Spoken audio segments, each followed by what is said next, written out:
to celebrate a ceremonial signing of Adrian's law. And I'm so excited to be with you. Today is a good day. Child welfare workers throughout the state and across this country have utilized all the tools that they have to protect our children and to assist prosecutors in holding those individuals who dare to violate and mistreat our kids accountable. But today, those warriors, I mean child welfare workers, for our kiddos, they get another tool in their toolbox.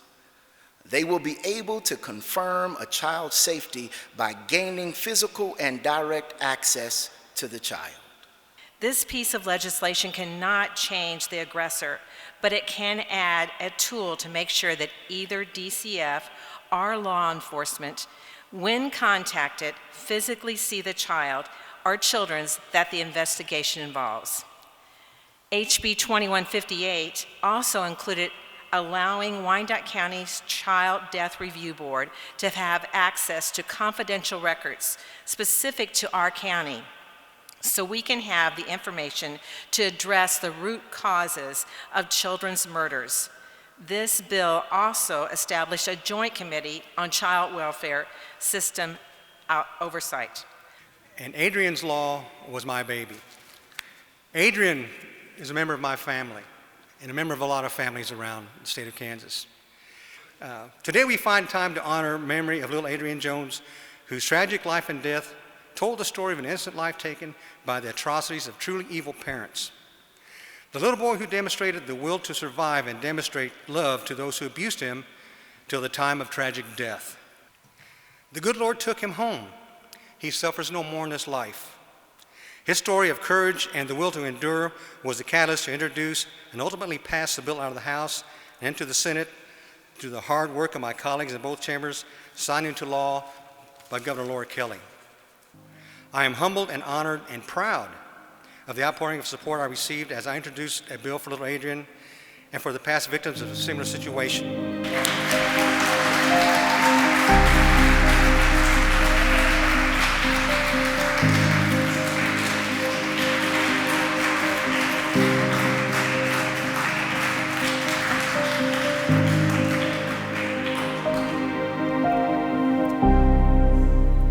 There is nothing more important than the safety and welfare of our children. This legislation is an instrument that will help us achieve that goal. The agency added dozens of new staff in the Child Protection Division, and it transitioned to new foster care case management contracts to ensure accountability and transparency.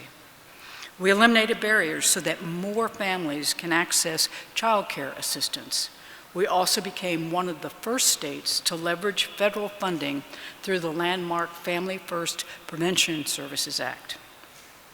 Family First uses community-based partnerships that prevent the need for foster care, keeping families together and children safe. Our concerted efforts to fix the broken foster care system are making a real difference.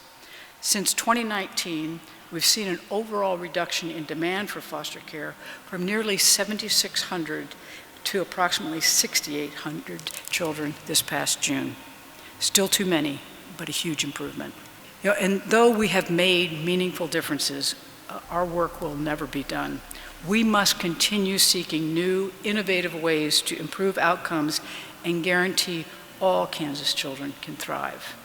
Adrian's Law is the next step in those efforts. We'll make sure that kids reported as victims of abuse or neglect actually speak to a social worker or law enforcement officer. We'll make sure they're in a safe home. And with that, I'll now sign Adrian's Law, House Bill 2158.